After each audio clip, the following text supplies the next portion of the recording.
Zen Shorts by Jon J Muth.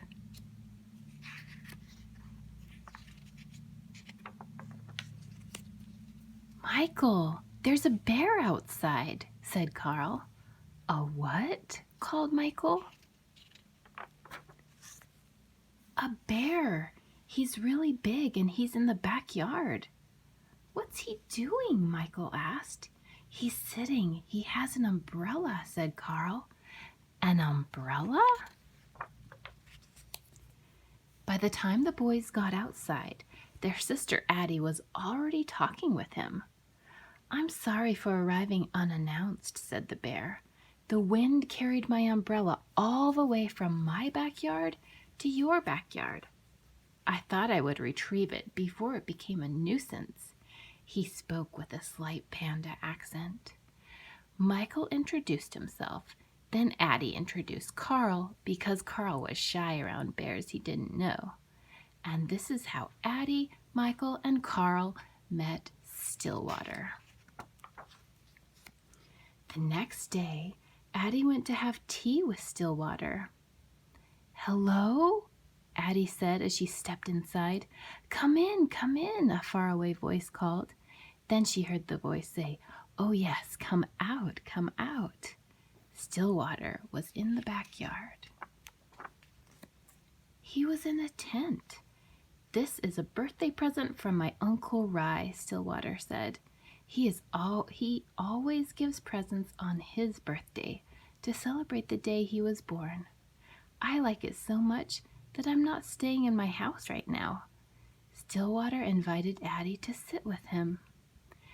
You brought me some cake, said Stillwater. That was very nice of you. Is it your birthday? He asked. No, said Addie. It's not mine either, said Stillwater. But let me give you a gift for my uncle's birthday. I will tell you a story.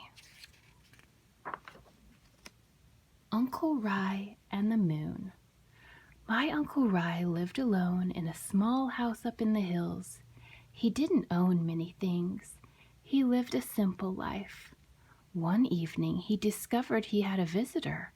A robber had broken into the house and was rummaging through my uncle's few belongings. The robber didn't notice Uncle Rye, and when my uncle said hello, the robber was so startled he almost fell down. My uncle smiled at the robber and shook his hand. Welcome, welcome, how nice of you to visit. The robber opened his mouth to speak, but he couldn't think of anything to say. Because Rye never lets anyone leave empty-handed, he looked around the tiny hut for a gift for the robber, but there was nothing to give. The robber began to back toward the door. He wanted to leave. At last, Uncle Rye knew what to do.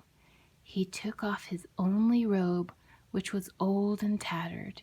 Here, he said, please take this.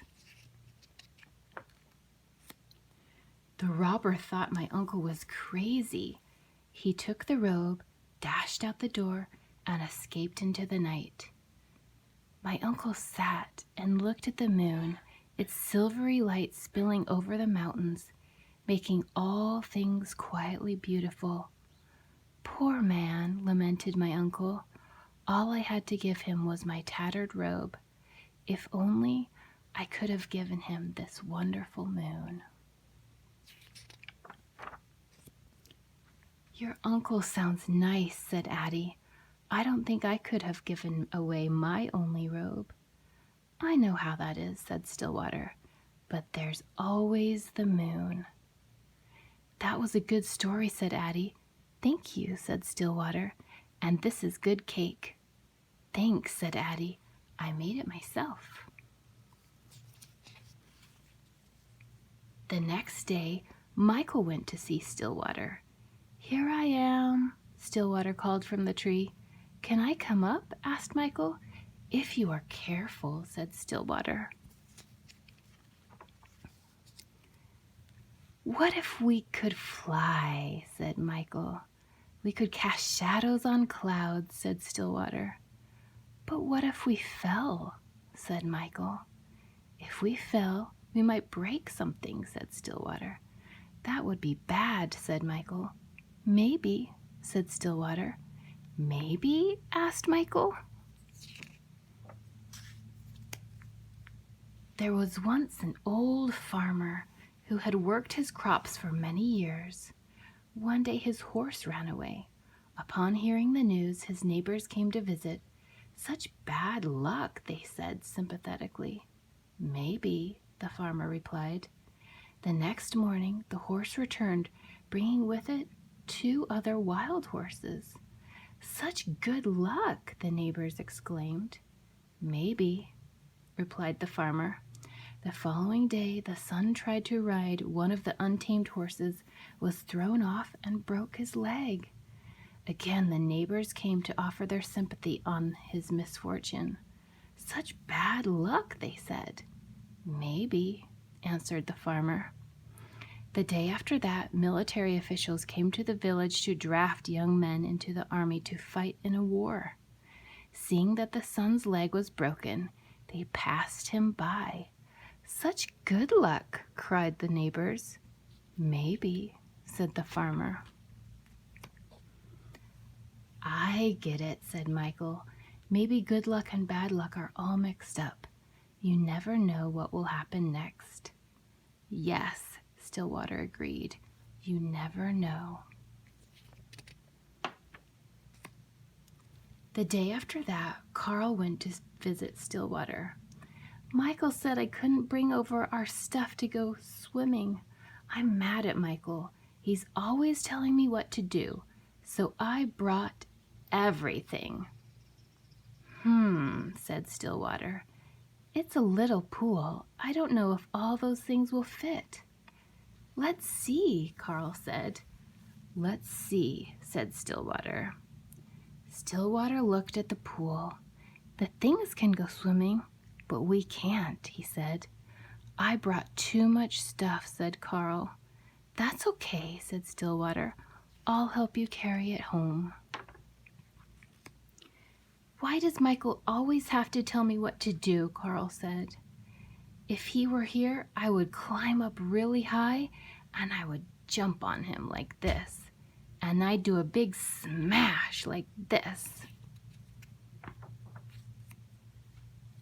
Later, Carl and Stillwater had tea. Carl, said Stillwater, you spent the whole day being angry with Michael. Did you notice how much fun we had? Carl watched the steam rise from his cup. I'm sorry I brought all this stuff, Carl said. You don't need to be sorry, said Stillwater. Right now, you need to carry. Hold on tight, and I will tell you a story. A heavy load. 2 traveling monks reached a town where there was a young woman waiting to step out of her sedan chair. The rains had made deep puddles, and she couldn't step across without spoiling her silken robes. She stood there, looking very cross and impatient. She was scolding her attendants. They had nowhere to place the packages they held for her, so they couldn't help her across the puddle.